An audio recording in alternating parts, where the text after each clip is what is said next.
Hey, everybody, welcome back to a new episode of the Hemmings Hot Rod Barbecue Podcast. On this episode, I've got Mike Ring from Ring Brothers. Now, if you don't know Ring Brothers builds, you've been living under a rock because these guys put out some of the most amazing coach-built customs, well, let's just say ever, right? So just astonishingly beautiful build, style, everything else. Mike, how you doing today? I'm doing really well. Thank you, Mike. Oh man, I'll tell you, it's great to have you. Just hot off the heels of SEMA, where we both were. Got to view TUSK in person, your beautiful 1969 Charger that you guys built, as well as Paramount, the 61 Rolls. You know, you guys build some of the most iconic cars, and man, do you put a spin on these things. How did you get started doing this? First of all, that's what I need to know. Well, I think we all, at least people my age, probably started somewhere in their dad's garage, mom's garage, basement, just tinkering, whether it was tearing apart your bicycle to tearing apart your Christmas presents so they'd never work the next morning when you got up. But Of I course. think that's where we just got the smell for oil and gas at a really young age. And I went out and after high school went in the Navy. It was 4.5 years in the Navy, and Jim was operating cranes. But we always loved cars and kind of migrated back. Jim went back first, even though he's younger. He bought a car in Chicago, fixed it up, and kind of started his restoration business. Figured out there was no money in restorations. Started doing collision, and then I bought in '94. He built a Right. new shop, and we were changing oil, just fixing, putting exhaust on tires. And Jim always wanted to do something a little different, so we were always just messing with cars, and we'd sell them and started, cutting them up a little bit. And one day a guy said, "Hey, will you build me a car?" And that's kind of where it took off. It was no plan on doing what we're doing. So, what was that first car? That first car that somebody had us build was called REACTOR, and it really kind of put us on the map. It was a '67 Mustang. You could probably Google. I'm sure it's out there. It was green, and we did a lot of machining. And back then, I think a lot of people were cleaning cars, cutting, taking off bump, just tightening everything up, getting rid of door handles. Yeah. We kind of went the other way. We were always adding, and probably too much, but we thought engines were cool, wires were cool, industrial was kind of cool. So Uh-huh. back when everybody was trying to make them as sterile and clean and slick, we were kind of adding scoops and vents. And so that's still kind of who we are today. And this was what year when that happened? Well, the first time somebody had us build a car, we started it in like '05. Oh, five. Okay, so that was man, essentially the dawn, maybe a little bit later, a couple, 3, 4 years later, when quote unquote pro touring started, right? When you started seeing, because like I put my 68 Charger together in '01 or '02, and I remember then everybody's like, big wheels and tires. What are you, insane? And Yeah, it has 17s on it. You know what I mean? right. And it's one of those things where, so you guys started pretty much at the dawn of this whole resto mod custom coach built movement when it came to American muscle cars. Yeah, we did cars earlier than that, but that was the first one. The earlier cars we did were Mustangs, and we would fix them, sell them. But in '05, '06 was when Doug Hoppy approached us. And that was the first car we actually built for someone. We had built our own stuff and sold them. But this is the first time somebody actually commissioned us to build something. So you guys have built a ton of cars over the years, and some of the most beautiful ones out there. You guys push the envelope on a lot of stuff. You guys really do, which is good. Now, my question is this: when people do come to you, I'm assuming they'll say, "Okay, I want to, for argument's sake, a '69 Camaro." I say, "Okay, that's fine." Is it? Did they have the idea of what they want, and then you expand on that, or did they basically just say, "All right, guys, you guys have been doing this a long time. You know what you're doing. Build me something outstanding." and I'll incorporate things that I like, and then you guys take it and run. Is that generally the way it works? Yeah, it's definitely started out. We really listened to the owner and still did what we wanted to do. But now it's it's still kind of the same, but if we really feel like it's not the right thing, we will have that heart to heart and just tell them we just don't feel it. You got to trust us. And that's Hmm. scary. Everybody thinks, oh, it just happens. No, every car is scary. I mean, Yeah. it, it, even if you've done one before, because you're not trying to build the same car again, it's scary. So, but I think with everybody we have here, I think we've been lucky that the customers at least have liked what we've done for them. So, you Well, know, yeah. Oh my God, yeah. I would imagine so.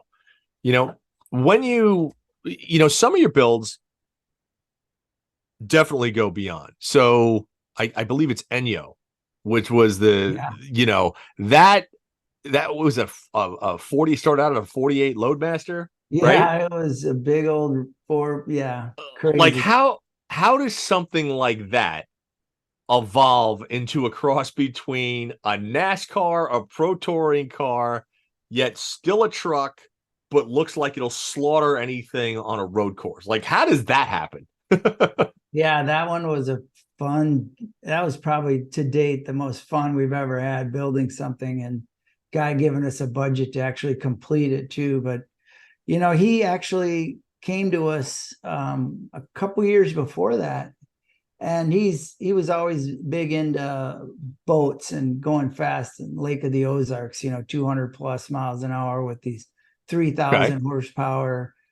Well, he had one of those engines that he put in his boat and didn't like the way it ran and brought it to us, but it was massive. Twin Whipples on top. Yeah. It was 48 inches tall from oil pan to top of the intake. And it's like this truck that you saw was only 52 inches total. So Right. that thing would have been dragging on, and you still had to have your head out the window. So talking to our engine builder at the time, he's like, he couldn't get that to run in a lake, cooling it with a lake. You're not going to get it to cool with a radiator in the back. So we kind of explained that to him, and he's like, then we'll just scratch it, forget about it. But then he came back a few years later with this tall deck LS and said, let's go back at it. And he really calls it his rat rod. So we wanted to put a spin, and working with Gary Rago, who's amazing too. We really wanted to make an open wheel Indy Formula One feeling truck that Yeah. was very. It was just fun, everybody goes, why? But it was like, because we had a customer that let us do it, and Right. it's a lot of fun to do that. When people give you these ideas and they say, okay, well, this is what I wanted to do. Power levels have gone over the last 15 years to the extreme, right? You started off, 20 years ago, if you had 400 horsepower, that was big news. Now 400 horsepower is an entry level. I mean, a Camry almost has 400 horsepower, for God's Right. sake. So, now you're talking about 7, 8, 9,000, 15, 2,000 horsepower, right? Do you have customers that will come to you and be like, I want a 2,000 horsepower this? And do you have to sometimes talk them off the ledge and be like, do you know how much that is? Like, does that Yeah, happen? it's so true. I can't drive. My brother can't drive. We get in these cars with 1,000, and it's scary. We actually Yeah. detune every one of these 1,000 horse cars we've done. We Hmm. detune them. We pull it out because we're like, they're gonna die. It's like, Right. Yeah. if you can handle this, then we'll turn the wick up. But until you get Right. used to it, I mean, like the Charger, we really, when we left with that car, um, we hadn't driven it. We actually stuffed the back seat in it and backed it on. And then Yeah. I got stuck in traffic for an hour leaving, and I was scared to death that it wasn't going to make it to the hotel after SEMA. So we got back and we were tuning it and tore the clutch right out of it. It's just, that's why they don't put manuals in, red eyes or, Yeah. Yeah. because without running a metallic clutch and solid hub, you're not Yeah. gonna, and it just takes the fun out of it. So here we are again with 1,000 horse that we just put another clutch in it, and we got to take some boost out of it because it's just, Yeah. and we knew better, but the owner had the motor. And Yeah. so, yeah, it's, you know what, it's downstairs measuring is all it is when people want, I mean, because you could tell somebody you got 2,000 horsepower. It doesn't matter. You Can't can't. use it. No. Well, 700 is probably a good number where you could still uh-huh. put it down and scare the living out of you. But above that, it's just a waste of fuel systems and clutches and automatic Yeah. transmissions and tires for sure. Well, it's interesting. I mean, I've been super fortunate over the course of my career to drive some really insane stuff, some beautiful cars that are unbelievably well built. And like I always tell people that are building cars, I go, listen, I said, you want to be able to utilize what you've built. So like my sweet spot for a street car is between 400 and 600 horsepower, because Absolutely. like 400 horsepower, like I have an old 68 Charger with a big block in it, 400 horsepower. I can use 100% of that without getting too creepy and scary. And I can still do everything I wanted. I can do burnouts, donuts, and have Sure. fun and whatever the case is, right? We're just finishing my Daytona, which is going to have close to 900 horsepower. That is going to be, I know what it's going to be like. It's going to be marginally undrivable, right? Right. And it's going to Absolutely. be a learning experience for me who's had the car for 15 years, right? And so I look at so many of these builds that I'm like, does the owner actually understand what it's like to have that much power? Because my God, it can catch you off guard. But here's the thing, the way that you incorporate it into your builds is so seamless and done so well that it's like you look at it and you're like, I know it's going to be fast, but my God, like I look at Ennio and I'm like, that thing has got to be insane to drive. Like on a closed course, the car, it's got to be insane. It's got to be so good, you know? Yeah, that it was totally engineered with chassis dynamics engineers and the Roadster shop working together with them. And yeah, it's a that thing was meant to drive. We built it to drive. And that the owner of that, he does a lot of that Ferrari stuff where they fly around the world driving. Ferrari preps their cars and meets them in different Formula Yeah. One tracks around the world. So he can drive. So, it's cool that he's got this rat rod Yeah. Formula One truck. Where do you guys come up with a lot of your design aesthetics? So are you constantly looking at other people's cars, what other people do, and getting inspiration, or do you just look at like what is it basically what you and your brother like? Right. I think it's a lot more than just my brother and I, but yeah, I think we look at cars, and then Gary Regal, who we work with real extensively, puts what we have on a sheet of paper and then, really dials it in. And then we're always tweaking here as we go. But because it's one thing to draw it, and then it's one thing to build it to scale. And Yeah. but yeah, I mean, it's just we start out with looking at a car and say what is offensive, but not ruin what the car was. Like, to me, 60s, 70s muscle, you don't mess with the grill and you don't mess with the back end. You know what I Interesting. mean? Okay. You don't Yeah. have to do it just because you can. Right. And you can ruin a Charger. I've seen guys put different taillights in them. Like, I'm a 68 guy too. I love Yeah. the round, but there's guys that'll do some stuff and you're like, man, they're Stop. cool. Why, just even the dash in the 69 we didn't mess with it. Well, what are you going to cut out and put a 58 Chevy dash into it, or 50 Right. Chevy? It's like you just don't need to do it, and you Right. don't have to tell everything you do doesn't have to be seen. A lot of people are worried that they're doing all this work and nobody will notice. Well, we do a lot of that. Yeah. I think you saw the grill in that Oh Charger. yeah. It's one Well, thing nobody will know. it's the detail though. See, that's the thing that always catches me about the stuff that you build. It's one of those things where a lot of what you build I can walk by, and then 9 times out of 10 I'll stop and I'll turn around. And then all of a sudden I'm standing there for an hour picking stuff apart, going, well, shit, they modified this and they touched this and they did. It's not like, oh my God, it's like, oh, wait a minute. It's these tiny, subtle touches that are incorporated into a building, whether it's in the interior or the exterior. That's the stuff that I'm always like, God, that's just, Yeah. that's the stuff that catches my eye. Yeah, and that's exactly what I think I don't know if we're a little feminine here, my brother and I, because the women really have a detail. Women typically have that. And we take pride in that. We really like the small things, the detail, the things that the average guy just walks by because but it's all in the detail. And that's, let's face it, Mopars weren't a real expensive car, as far as the detail. They're beautiful. Right. I never was a Mopar guy growing up, but I am now. I got a red-eye Charger and Mm-hmm. wide body and plum, But anyway, it's like I've really learned to love the Mopars now, Mm-hmm. and a lot of it's super cool. It's just a little crude that you don't have to change the look to make it just a little bit nicer. Yeah. Well, let me ask you, because you guys have done, I mean, you guys are really kind of full blown American, right? I think the Pantera was the farthest you've strayed thus far into the exotic world. Besides the Okay. rolls, yeah. So, but if you look at companies out there that are other coach builders, if you look at Singer and you look at some of these other companies, right? Would you dabble in that? Is there something like, would you do a vintage Ferrari? Would you do a vintage Porsche? Would you do a Lamborghini? We're actually building our probably the most fun car besides the truck. We're doing a 71 Aston Martin DBS.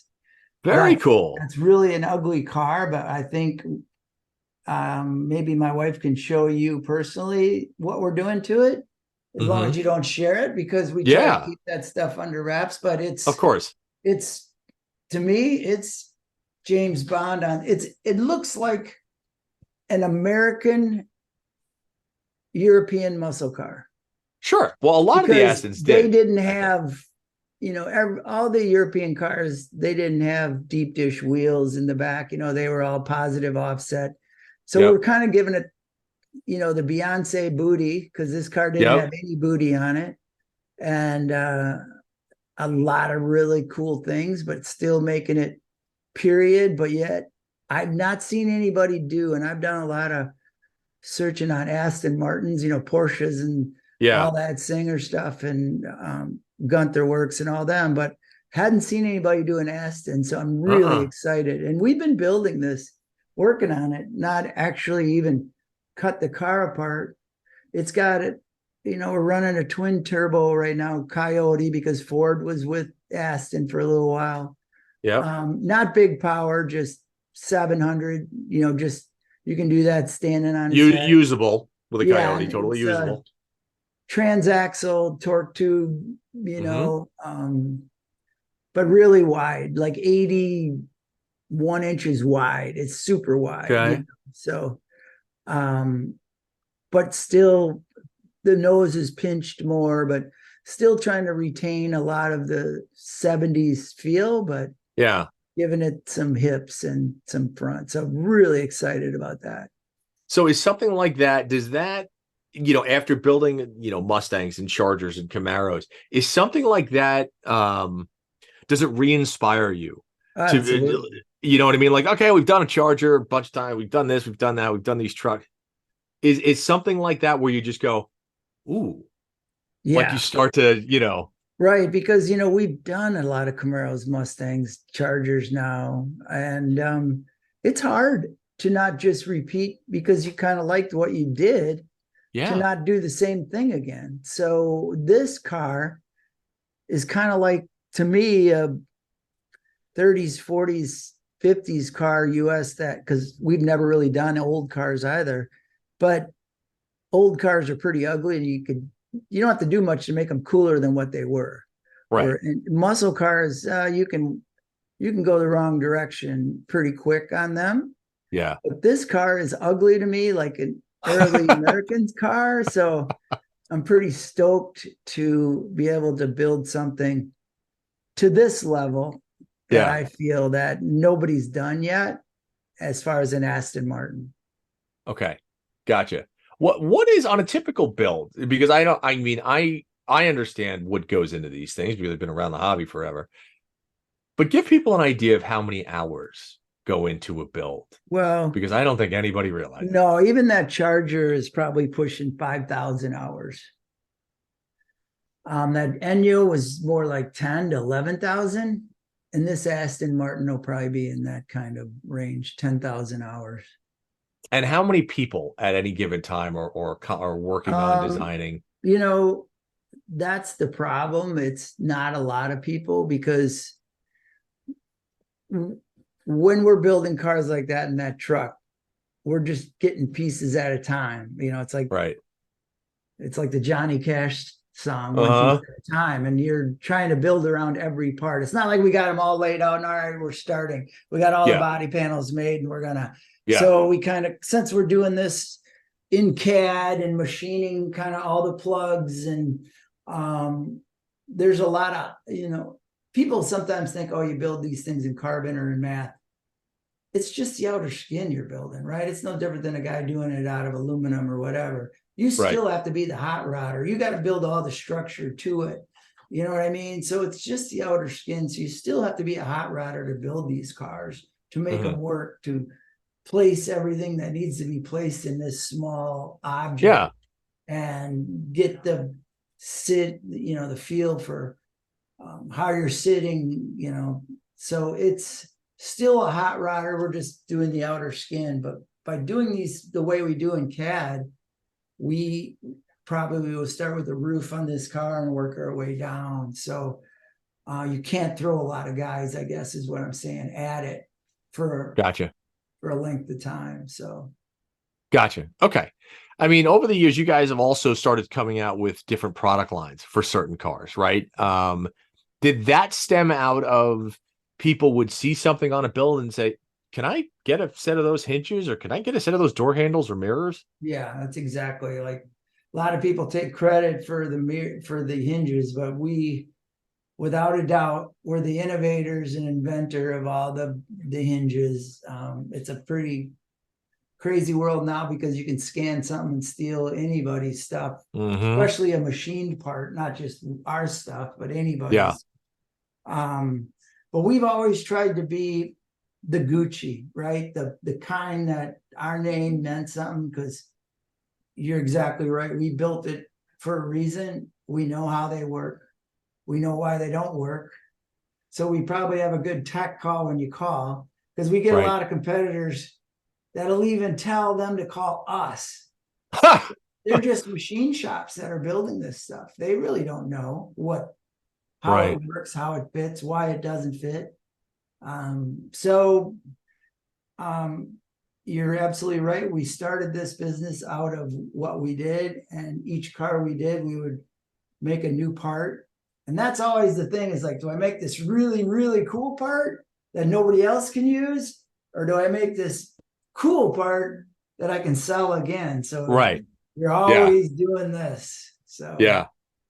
Is there something that you guys have wanted to build but haven't gotten the opportunity to? Or is there, like, have you built yourself a personal car yet? Jim and I tried to do that, like with some trucks we've had, but my brother beats the shit out of everything. And I don't want it at his house. We can't afford two. So we usually get it done and we kind of start arguing about who's going to have it. And then we just sell it. Okay. So, no, neither of us have vehicles.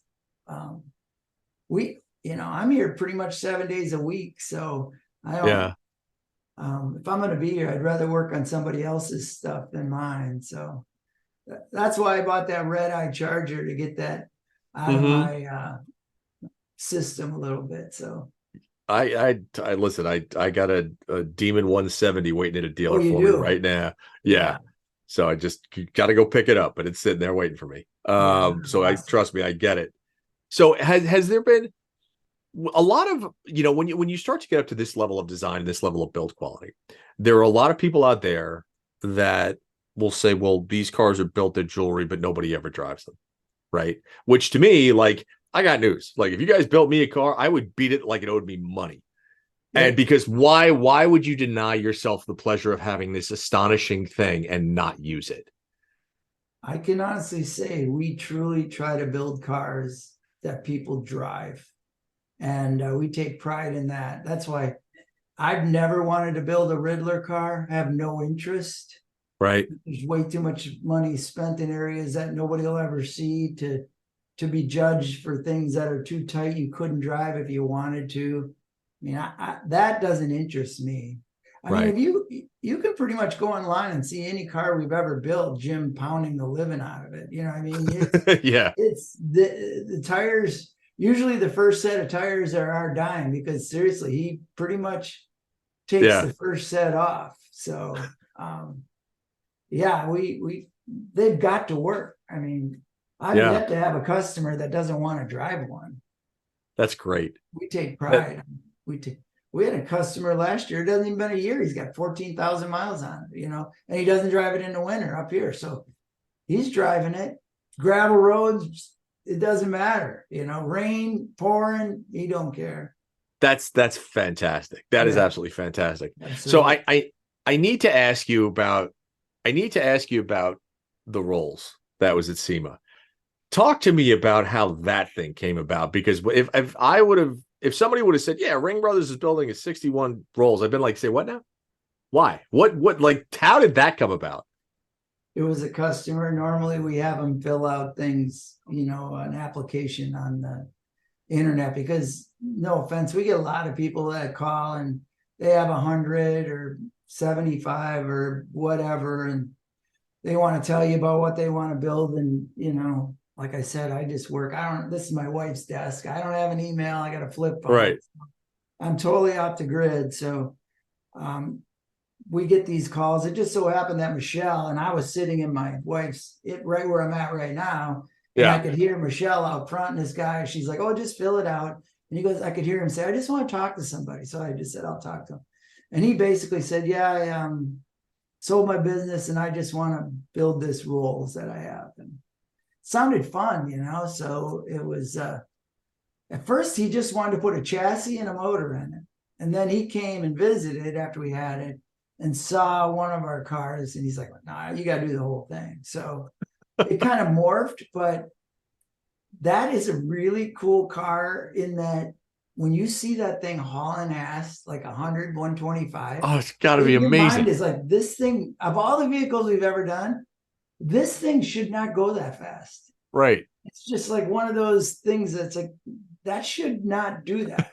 I mean, it seems like you've seen Cadillacs or whatever, old ones haul, but this something about a Rolls Royce, it just doesn't seem like it should No. do. No. They would probably do $150, with that LT4 in it. It just hauls ass. I think it's hilarious though. I think what I love is that a lot of the times I'm sure that people will bring you something. And I think the Rolls is a perfect example of that. Like he was probably looking at this thing and giggling to himself, because I don't know how you wouldn't giggle to yourself if you're like, all right, what I'm going to do is I'm going to take these 61 Rolls and I'm going to give it 650 horsepower and I'm going to go 120 miles an hour, just so when people see me do it, they go, what the F was that? What was that? Yeah, I think it's that part was so damn fun. And I don't know if you saw the video of Jim and I. We raced them. It's called the Bet. And my wife, we bet Grey Poupon. And actually the owner had a brand new black, a 23 Rolls, and we raced them. And this old one it wasn't even close. It just smoked it. So, and those new Rolls run pretty good. They're good. Yeah, Yeah. but not even close. So it was pretty fun to do that and just to have fun. And I'm just so lucky that we've had people let us do this, because I was telling my brother at SEMA this year, I'm like, being our age and probably even your age, younger, where we were lucky enough to be poor, in that we got to do things because we weren't spoiled by our parents. We didn't have this lifestyle we needed. Mm-hmm. We didn't know anything about a different lifestyle. So we got to do things for a job that just paid the bills. And that's all we didn't have any big wants. Right. So I think people are my age and so that didn't have a lot, or parents didn't have a lot, you were lucky enough to take a job that you love to do instead of what you needed to make and get stuck in a job that because you needed this much money to live the lifestyle Right. that you had. So I feel blessed that I was poor and that I could do something that today I still love what I'm doing. Yeah. People said, "What's your exit plan?" I said, "Probably when I'm laying on the floor out in the shop," because most guys would want to be doing what I'm doing once they retire. Sure. And I just happen to be lucky enough to be able to do it every day with great people and have my wife and the girls take care of Yeah. everything, money and the Yeah. worries. So I'm really lucky. That's fantastic. It's interesting. I mean, we kind of feel the same way on this end. I mean, I'm, very privileged to do what I do, is creating kind of media and driving cars and writing about them and everything else. And I think a lot of people in this industry sometimes forget that if you're in this industry, it's a privilege. It really kind of is, right? When you get to build something for somebody else and do what you do, if I'm allowed to get behind the wheel of a car that is unbelievable and experience that is very much a privilege to do. And where other people, and here's the other part, people will never understand the work that got you to this point, right? They will never understand. I mean, you as a business owner, they'll never understand at 2 a.m. when you're staring at the ceiling trying to figure out how to pay the electric bill Right. before all of this happened. They will never understand that. They'll just say they charge X for cars, they're living a high life, and they Yeah. have no idea what got you to this level and this point. And that's why when I see things like this and I talk to people like yourself, it's always an inspiring thing because one, it shows people that yes, it can be done. You absolutely can do it. But it's also wonderful to see the people that are doing it that are still grounded, that are still humble and just be like, I just build really fun stuff for people who like to have fun. Like Yeah. that's Well, we're not curing cancer, right? I mean, there's no reason to put any car guy on a pedestal. We're just mm-mm. it's just that the people that like it are just like us. I mean, it's a it's a cool group of people.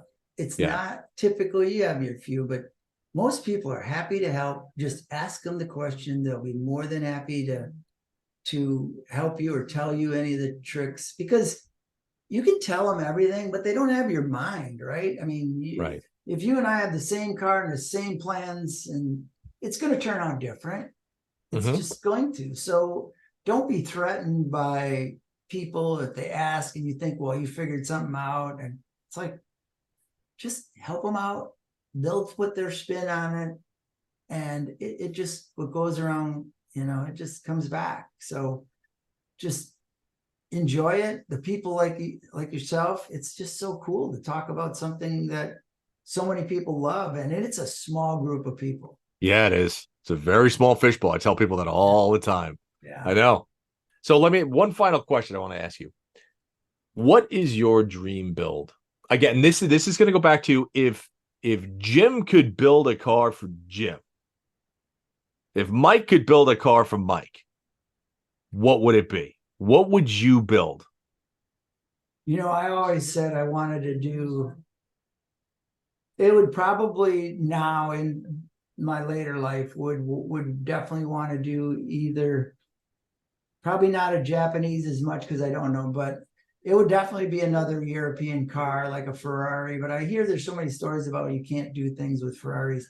I'm really afraid of like the Aston Martin. It'd be cool to put a newer Aston Martin in it, but I know Troy had a lot of problems with the Mercedes they took out of one and trying to get it shaken out and electronics today. So that part, you're always going to get crucified as far as what power plant you put in these Sure, of vehicles. course. But for me, it would still probably be some type of older European.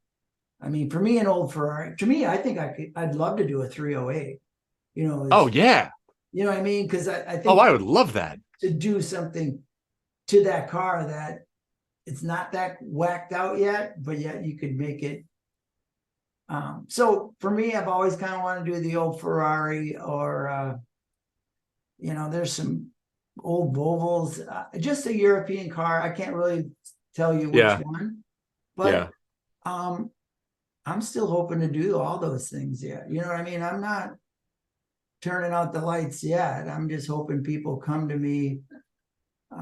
You know, you can't, you know, people think you build a lot of cars. Yeah, you look around and Google Ring Brothers and you'll see 30, 40 cars, but that's kind of a lifetime, right?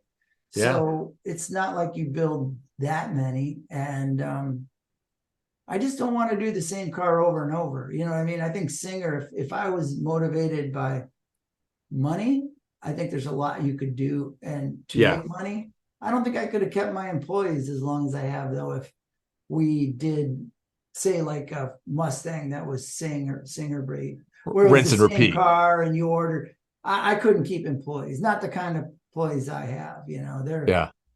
I've done enough Blazers to know that I'm about tired of Blazers, by the way. But no, I just hope people call with more unique builds. And you know, I never thought the Rolls would be cool, and it was a blast. So I think there's a lot of those out there yet.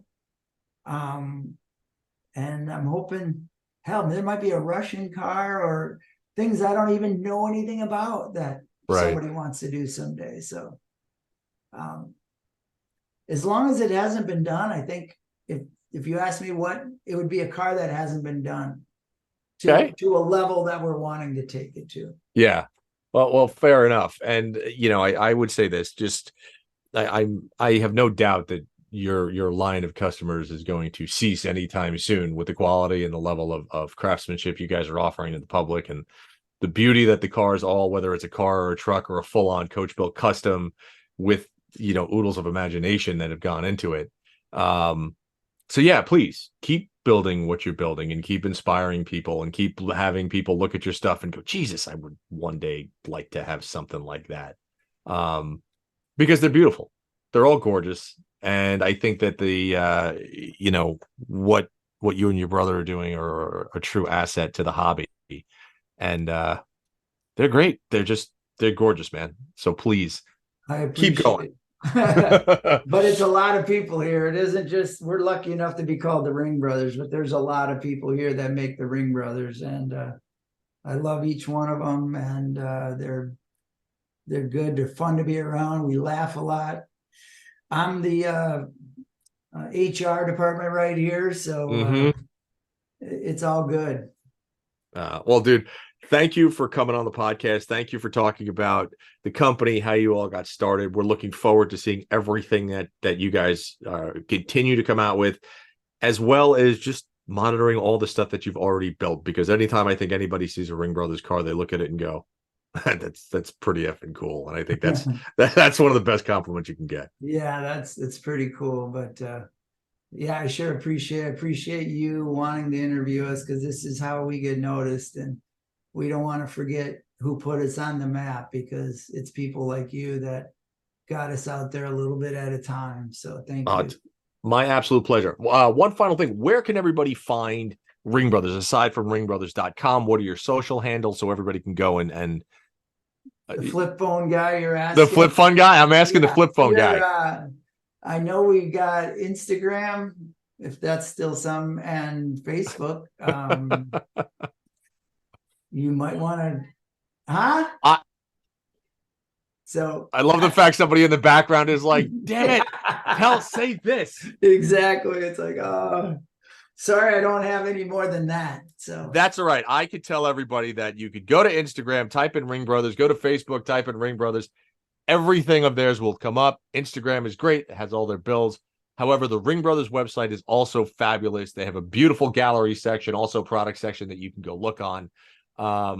It's all top-notch stuff. Do not deny yourself the pleasure of viewing their builds, because they're truly something special. So, man, thanks for coming on, dude. I can't tell you how much I appreciate it. Well, hopefully we can do it again. Absolutely. Absolutely. Maybe one day I'll actually get a chance to get my butt in one of the seats of your cars, because that's a bucket list goal for me. I'm going to tell you that right now. So, all right, everybody, thanks again for joining into the Hemmings Hot Rod Barbecue podcast. And I don't know. That's it. We'll see you next time. Thanks for listening, folks. And again, please subscribe to the Hot Rod Barbecue podcast. If you're on Spotify, check us out there. Subscribe to it on iTunes. And if you are going to go to YouTube, make sure you go to the Hot Rod Barbecue podcast. and hit that subscribe button, and we'll come to you every week.